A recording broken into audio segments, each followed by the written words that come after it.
సంజయ్ గారు రాజకీయ డ్రామాకు తిరిగి తెరలేపినాడు. నిన్న ఎన్నికల ప్రచార సభ సందర్భంగా నేను అతన్ని ఒక ప్రశ్నించిన, పార్లమెంటు సభ్యుడిగా 5 సంవత్సరాలు మీరు నియోజకవర్గం చేసిన సేవ ఏందో చెప్పి ప్రచారం కొనసాగించండి. శ్రీరాముడు పేరు మీద ఓట్లాడడం కాదు, మీరు నిజంగా ఈ నియోజకవర్గ అభివృద్ధి చేసి ఉంటే దాన్ని చెప్పమని అడిగితే నేను ఎన్నడూ అననటువంటి మాటలు,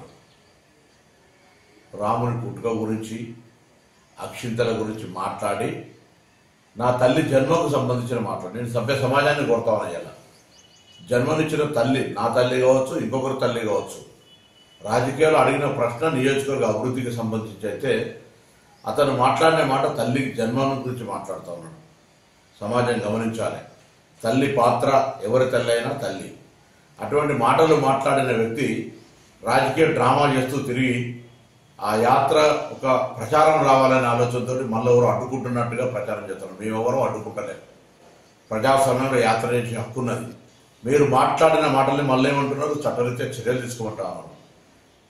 ప్రజలే మనకు చట్టం, ప్రజాస్వామ్యమే మనకు చట్టం. ఈ ప్రజల ముందు నేను అడుగుతా ఉన్నా, అమ్మ ప్రతి బిడ్డకు జన్మనిచ్చుంటారు ఒక తల్లి, నా తల్లి జన్మ గురించి మాట్లాడుతూ ఉన్నటువంటి అతని పట్ల ఒకసారి ఆలోచన చేయండి. ఇది ఏమాత్రం రాజకీయాల సబబు ఈ విధంగా మాట్లాడడం. భార్యకు మంగళసూత్రం కడతారు, అటువంటి మంగళసూత్రం అమ్మి ఎన్నికల్లో గెలిచిన అనే వ్యక్తి.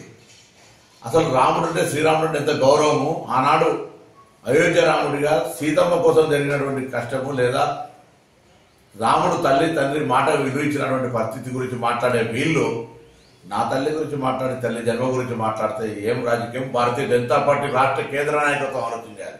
నేను వాళ్ళని అడుగుతా ఉన్నా, మీరు ఇటువంటి నాయకుడికి ఇటువంటి మాటలకు ఇటువంటి డ్రామాకు మీరు సమర్థిస్తున్నా కూడా స్పష్టం చేయమని నేను బీజేపీ రాష్ట్ర అధ్యక్షుడు అడుగుతా ఉన్నా. ఈ జిల్లాకు సంబంధించిన ఇద్దరు బీజేపీ నాయకులను అడుగుతా ఉన్నా, ప్రజలను అడుగుతా ఉన్నా. నేను ఏ విధంగా మాట్లాడినా నేను ఈ నియోజకవర్గ ఎంపీగా ఇవాళ కూడా బహిరంగ చర్చకు సిద్ధమని 6 నెలలుగా ఏడాది నుంచి అడుగుతా ఉన్నా. ఈ నియోజకవర్గం మీద మీరేం చేసిన 5 నెలల్లో నేనేం చేసిన, మీరు నియోజకవర్గ ప్రజలకు ఏమి చేయలేదని, మీరు ప్రజల లోపల తిరుగుబాటు వస్తుందని, ఓడిపోతానే భయంతో ఇటువంటి ప్రస్తావన తెచ్చి మీరు రాజకీయ లబ్ధి పొందే ప్రయత్నం చేస్తే, ఈ మాట ఆనాడు కేసీఆర్ గారు హిందుగాలు బొందుగాలు అంటే ఏ విధంగా ఎన్నికలకు వాడుకున్నావో నీ గెలుపుకు ఇవాళ తల్లి మాట నీ సమాధికి కారణం కాబోతుంది. బండి సంజయ్ జాగ్రత్త అనే మాట సందర్భంగా గమనిస్తానా. మేము హింసవాదులం కాదు, మేము కాంగ్రెస్ పార్టీ వాళ్ళం. మేము యాత్ర గడ్డుపడతలేము, దాని పేరు మీద శవం మీద పిల్లలు ఎదుర్కొనే విధంగా యాత్రను అడ్డుకుంటున్నామని లబ్ధి పొందే ప్రయత్నం చేయకు. యాత్ర చేసుకో, ఏమైనా మాట్లాడుకో, కానీ నాలుక ఒళ్ళు అన్ని దగ్గర పెట్టుకొని మాట్లాడమని హితో చెప్తాను.